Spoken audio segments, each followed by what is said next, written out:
Hey guys, A.C.F coming back at you again, all caliber firearm, and we're going to do a little tabletop review today on the Ruger LCP chambered in .380. Now this is my wife's CCW and it's a fine little gun. We've run about 400 rounds through it. It's never had an issue, it's never failed to fire.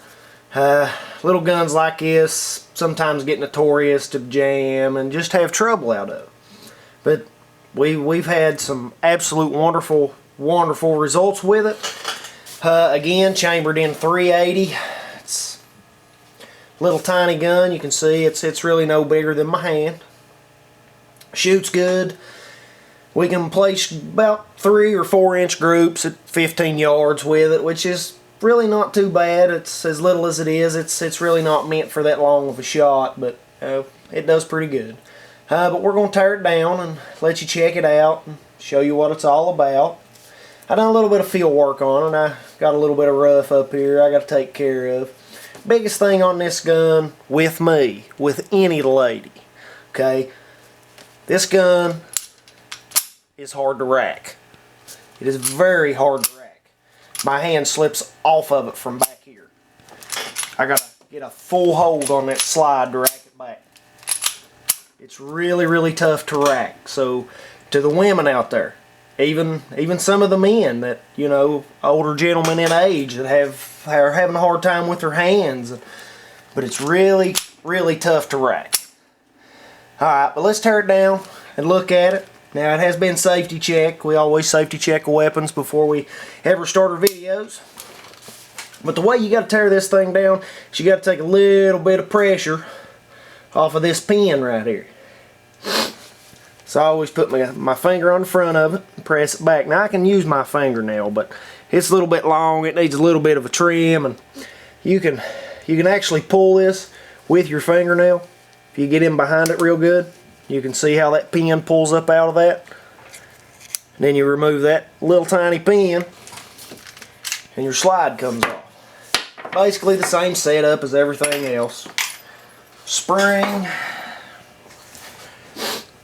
guide rod that I just shot at myself, and your barrel. Now on this particular barrel I've polished a little bit on it to try to get the feed, because sometimes when you rack that weapon, and I'll show you in just a second, but I'll let you look down the barrel of it.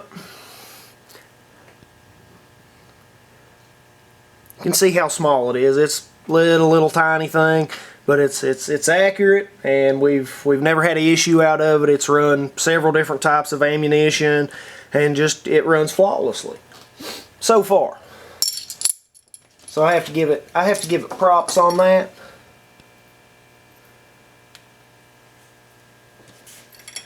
But it's a little gun. Get everything situated back where it goes. Return the gun, or the slide, to the frame. Take you a little bit of pressure off of it. Drop your pin. Putting your pin back in. You can see that little piece of metal there, actually a spring, wind-up spring kind of style right there. It's actually what keeps that pin in place. So when you're pushing that pin back down in there, it gets a little difficult, but it's really nothing that you can't handle. On this particular weapon, it's a double action trigger only. And it's probably, what it feels like is about an 8 or a 9 pound pull. It's really not that bad. Breaks good and crisp. Really good and crisp. Magazine holds 6 plus 1. Really nice little pistol for the money. I want to say I gave about $360, $70 for it. It's been a while back. I really can't remember. Again, it's been really reliable. We've had no issues out of it. It's always shot good. It's easy to tear down. And as you can see, I could put that in my waist and wear a pair of swimming trunks and a t-shirt. You'd never know that I was carrying that gun.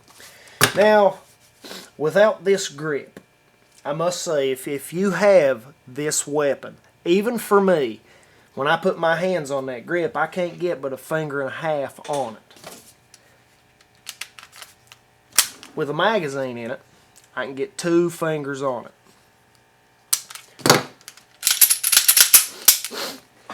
If you take this grip off of it, right here, when you fire this gun, even for me, the grip that I have, and I shoot a Glock 27 or a M&P 40, and it's, you can imagine the snap from it if you've never shot one.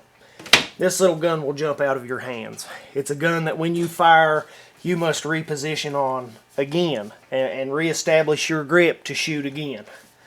When we put this grip on it, it made it, I can hold the gun one-handed and fire it with no problems. It doesn't jump out of my hands. It gave me plenty of grip on the gun itself. It does really, really good. Now, as for the sights on it, it's a, you know, up close and personal range gun. It's not really got nothing back here, just black, and this was actually black, and I took a little bit of white paint and just brightened it up in case we'd ever have to look down the sights. It wasn't something bad, and it actually helped the gun out quite a bit. But again, it's really, really accurate.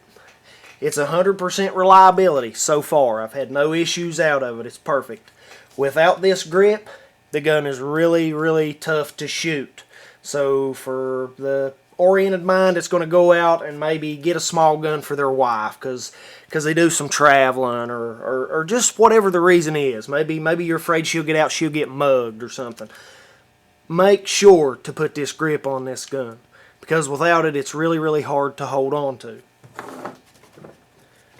My wife has no trouble shooting it. She doesn't like to shoot it because it's not a fun gun to shoot. It really, really isn't. With this grip on it, it makes it quite a bit better. She actually hasn't shot the gun since I put this on here, so I don't know how well she's going to like it. But we've got it loaded with some hollow points, and we've run a box of them through it, and it had no trouble feeding them. Now back to it being hard to rack. Now full hand, I can rack that gun good with no problems. With my thumb and my index finger, it wants to slide off of the serrations. Now that's partly to do with a little bit of the paint that I've put in the serrations, but I'm going to take that back out of it. Full hand, it works, alright. Now the only issue I have had with this gun is when you put the magazine in loaded and you pull it back, it will catch right there. And you can touch it and it'll chamber right now. But on a slow, you know, you're just pulling it back and letting it go, sometimes it will foul, especially with this hollow point. Does that make it unreliable? No, because in a situation you're not going to ease back on it and see how that bullet feeds. You're going to rack that gun right now if you need it, if you're not carrying it loaded. But for the money, it's been a wonderful little gun. I have all the faith in the world with it. My wife can shoot it tremendously, wonderfully. Guys, we do appreciate you watching. We would give us a like. Please subscribe to our channel. Give us some offers on something else that we can do for you. Some other gun that we can show, that we can do a review on. Now we're going to have some range views or some range reviews coming up on every gun that we have here. And I hope you keep an eye out for it. I hope you keep check back with us, and I really, really hope you enjoyed the video. Thank you guys for watching.